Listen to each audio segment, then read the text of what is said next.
அன்பு தமிழ் மக்களே வணக்கம்.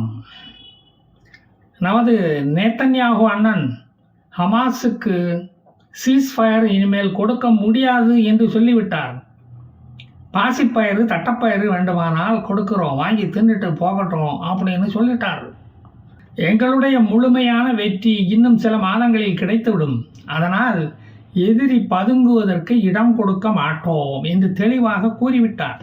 ஹமாஸ் டன்னலுக்குள் செல்லும் தண்ணீர் குழாய், எலக்ட்ரிசிட்டி லைன் எல்லாமே கட் பண்ணியாச்சு.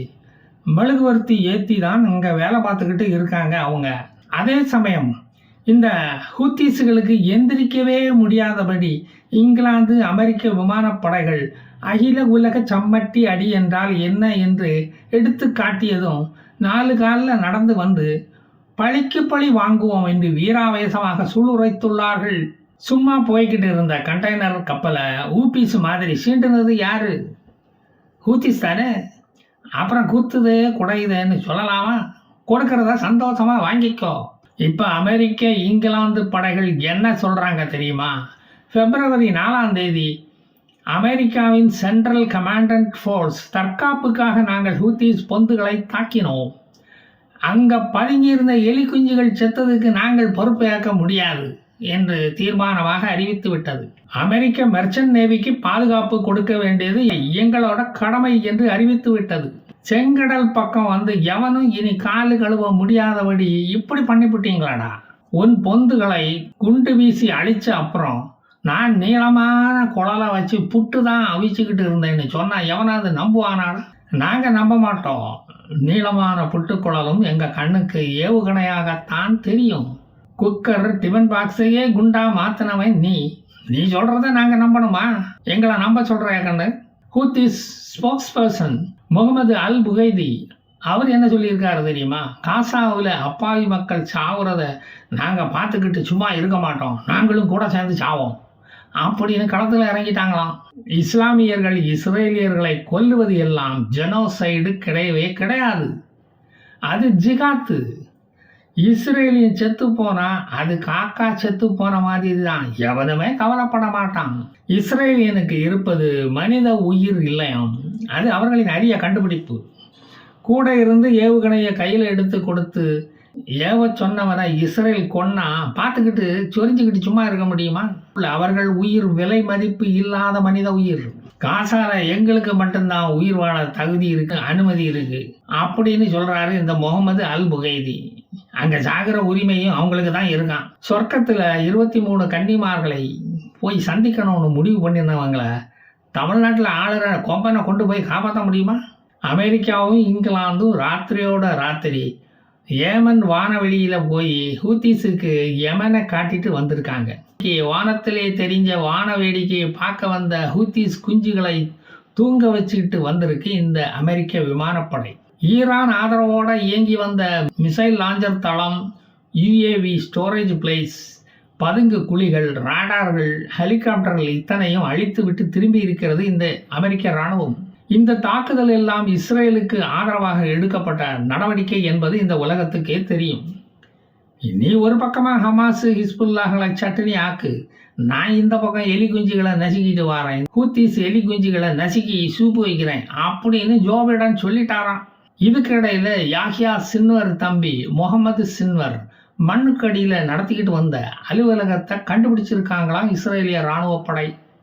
இஸ்ரேலிய படையை பார்த்ததும் துண்டக்கானம் துணியக்கானம்னு ஓடிவிட்டாங்களாம். டிராவல் ஏஜென்சி ஏதாவது நடத்திக்கிட்டு இருந்திருப்பாங்களா இருக்கும். பணம் பாதாளம் வரைக்கும் பாயுமே, அதனால டனலுக்குள்ளேயும் பாய்ஞ்சிருக்கு. சும்மாவா சொன்னாங்க? மண்ணுக்கடியில் அதைத்தான் செஞ்சுக்கிட்டு இருந்திருக்காங்க. இஸ்ரேலிய நாட்டு ஷிக்கல் கரன்சியை பிரிண்ட் பண்ணி கள்ள நோட்டு விநியோகம் பண்ணி இருக்காங்க. ஏதோ அவர்களால் முடிஞ்சது செஞ்சுட்டு போட்டோம். இஸ்ரேலிடம் இருப்பது போல உளவுத்துறை ஹூத்திஸிடமோ ஹமாஸிடமோ ஹிஸ்புல்லாக்களிடமோ இல்லை. தின்னுக்கிட்டு குழிக்குள்ள தூங்குறவனுக்கு சுட்டு போட்டாலும் துப்பறியும் இன்டெலிஜென்ஸு இதெல்லாம் வராது. இப்பெல்லாம் ஓப்பனாக பப்ளிக்காக வெளியே சிவிலியன் ட்ரெஸ்ஸில் கூட நடமாடுறதையே ஹமாஸ் நிறுத்திட்டாங்களாம். இஸ்ரேலிய மோப்ப நாய்கள் ஈஸியாக கண்டுபிடிச்சிட்டு கவ்விட்டு போயிருதான். கடிப்பட்டவன் சொல்கிறான், மண்ணுக்கடியில் இவங்க நடத்திக்கிட்டு வந்த வெடிவச்சாங்கோயிலையும் காட்டி கொடுத்து விட்டதாம் இந்த மோப்ப நாய். அதனால ஹமாஸ் நாய்படாத பாடு பட்டுக்கிட்டு இருக்கு அங்கே. இடிந்து கிடக்கிற கட்டடக் கழிவுகளை கொண்டு போய் சித்தன்ன வாசலை அடைத்து விட்டார்களாம். அதனால மூச்சு திணறி சொர்க்க வாசலை திறந்துக்கிட்டு ஓடிக்கிட்டு இருக்காங்களாம் இந்த போராளிகள். சொர்க்கத்துக்கு போறதுக்குன்னே தோண்டின குழியில எத்தனை நாளைக்கு தான் நிம்மதியா வாழ முடியும்? இஸ்ரேல் படைகளை நேரில் எதிர்கொள்ள வீரம் இல்லை, விருப்பம் இல்லை. இஸ்ரேலோ இனி ஹமாஸ் என்று சொல்லிக்கொண்டு ஒருவனும் நாட்டில் நடமாடக்கூடாது, திரியக்கூடாது என்பதில் உறுதியாக உள்ளது.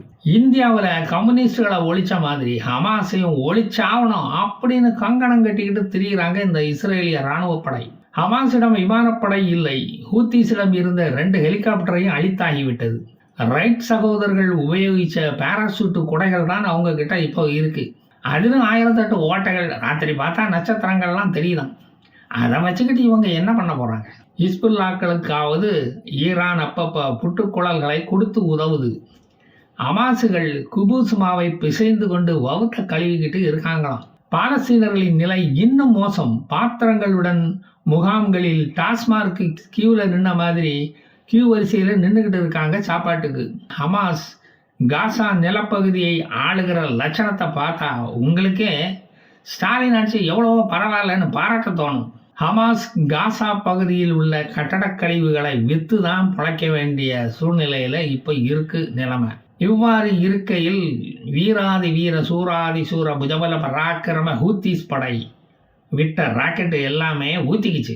அந்த ராக்கெட்டுகள் எதுவுமே செங்கடலில் நிலை கொண்டு நிற்கும் அமெரிக்க கப்பல் படை மேல் போய் விழவில்லை. ஈரான் நமத்து போன ராக்கெட்டுகளை ஹூத்திஸ்களுக்கு வித்து இருக்கான் போல. பொங்கல் தொகுப்பில் போட்ட மாதிரி அத்தனையும் கெட்டு போன ராக்கெட் வெடிகுண்டுகள். ஆனால் அமெரிக்கா அவர்களின் உறைவிடத்திலேயே போய் தாக்கிய போது ஒரு முனங்கல் சத்தம் கூட அவர்களால் செய்ய முடியவில்லை. இரவு நேரத்தில் தான் அவர்கள் வெளியே தலை காட்டுகிறார்கள். இந்த ஏமன் நாட்டு யமனவித்த சங்கர வடிவுகள், ராப்பாடிகள். தைரியம் இருந்தால் அமெரிக்க கடற்படை கப்பல் மீது ஏவுகணை வீச வேண்டியது தானே. தாக்குதலை வாங்கிவிட்டு கொக்கரிப்பது மட்டும்தான் உங்களுக்கு வழக்கமான ஒரு நிலைப்பாடா? கொக்கரிப்பது மட்டும்தான் உங்கள் வழக்கமா? நல்லா இருக்குடோய். ஈரானும் வேடிக்கை பார்க்கிறதே தவிர போரில் இறங்க தைரியம் இல்லை. இறங்கினால் ஈரானின் மக்கள் தொகையாவது கொஞ்சம் குறையும். ஏற்கனவே காசாவில் 28,000 பாலஸ்தீனர்கள் இறந்து விட்டார்கள். 12,000 பேரை காணவில்லை. 45,000 பேருக்கும் அதிகமானோர் எலும்பு முறிவு காரணமாக நகர முடியாமல் கிடக்காங்க. 6,000 ராக்கெட்டுகள் விட்டது எவ்வளவு பெரிய பாதிப்பை ஏற்படுத்தி இருக்குது பார்த்தீங்களா? அது பூமராங் மாதிரி அவர்களையே வந்து மறுபடியும் தாக்கிவிட்டது. சீட்டுக்கட்டு போல சரிந்து கிடக்கும் அடுக்குமாடி கட்டடங்களை மறுபடியும் நிமர வைக்க குறைந்தது 10 ஆண்டுகளாவது ஆகும். இஸ்ரேலியனை அழிக்க வேண்டும் என்று ஒரு நொடியில் எடுத்த முடிவுக்கு இஸ்ரேல் மிகப்பெரிய பரிசை அவர்களுக்கு கொடுத்திருக்கிறது. இனி அது பாலஸ்தீனர்களுக்கு வாழ்நாளில் அது மறக்க முடியாத நிகழ்ச்சி ஆகிவிட்டது. கெடுவான் கேடு நினைப்பான் என்ற பழமொழியை நிரூபிக்க இப்படியாடா நீங்க பாடுபடுறீங்க? இன்னும் நிறைய பழமொழிகள் எங்களிடம் ஸ்டாக் இருக்கு, செய்து காட்டுறீங்களாடா? காசாவில் இனி எந்த விவசாயமும் செய்ய முடியாது. கடல் நீரால் டன்னல்களை நிரப்ப போய் நிலத்தில் உள்ள நுண்ணுயிர்கள் எல்லாம் பாலஸ்தீனர்களைப் போல செத்து போய்விட்டது. ஒருவேளை உணவுக்கும் ஒரு பாட்டில் தண்ணீருக்கும் அல்லாடும் பாலஸ்தீனர்களில் பாதி பேர் இன்னும் திருந்தவில்லை. நாடு பிடிக்கும் ஆசையில் கனவு காண்கிறார்கள். ஹமாஸ் இயக்கம் அல்லாவை போல் நம்மை காப்பான் என்று சொல்லிக்கொண்டு திரிகிறார்கள். அது சரியல்ல என்று அந்த அல்லாஹ் தான் அவர்களை புத்தி புகட்டி காப்பாற்ற வேண்டும். பாலஸ்தீன குழந்தைகளுக்கு எல்கேஜியில் A for ammunition, B for bullet, C for cartridge, D for drone attack என்று சொல்லி கொடுத்தா படித்து விட்டு அவன் வேலைக்கா போவான்? அவர்களுக்கு விஞ்ஞானமும் வளராது, மெய்ஞானமும் வளராது. உயிரை கொல்லுவது பாவம் என்பதை இந்து மதம் போல் எந்த மதமும் மனிதனுக்கு கற்றுக் கொடுக்கவில்லை. இஸ்ரேல் இராணுவ வீரர்கள் தொடர்ச்சியாக 36 மணி நேரம் உழைக்கிறார்கள். பாலஸ்தீனர்களோ காசுக்கு மிலிட்டண்டாக வேலை பார்க்கிறார்கள். ஹமாஸின் நூற்றுக்கணக்கான கமாண்டன்ட்டுகள் கொல்லப்பட்டுவிட்ட பின் மிச்சமுள்ள ஹமாஸுகள் சரண்டர் ஆவதற்கு வெள்ளை கொடி இல்லாமல் அவதிப்படுகிறார்களாம். அதில் சில ஹமாஸுகள் இனி ஜட்டி வாங்கும் போது வெள்ளை ஜட்டியாக தான் பார்த்து வாங்கணும் என்று உறுதிமொழி எடுத்துள்ளார்களாம். இது அப்படி இருக்கு. புனித பூமியான ஜெருசலத்தை இஸ்ரேலிடம் அழிக்கும் வரை அல்லாஹ் ஓயமாட்டான் போல தெரிகிறது. கடந்த வருடம் செப்டம்பர் 23 அன்று தங்களிடம் உள்ள ஆயுதங்களை ஊர்வலமாக கொண்டு வந்து மக்களிடம் பெரிய ஷோ காட்டினார்கள் இந்த ஹூத்திஸ்கள். அதில் எந்த ஆயுதத்தையும் அவர்கள் இதுவரை பயன்படுத்தவில்லை என்பதை கவனிக்க வேண்டும். பயன்படுத்த தெரியவில்லையோ என்னமோ. ஆபரேஷன் நாலேஜ் இஸ் நில். 78 ஹூத்திஸ் மறைவிடங்கள் தாக்கிய போதும் ஈரான் மூச்சு விடணுமே. ஹூத்திஸ் அழிவதை பார்த்து வளர்ப்பு தந்தை இப்ராஹிம் ரைசி செம்மொழி பூங்காவில் இருந்து அமைதி பூங்காவுக்கு போய்விட்டார்.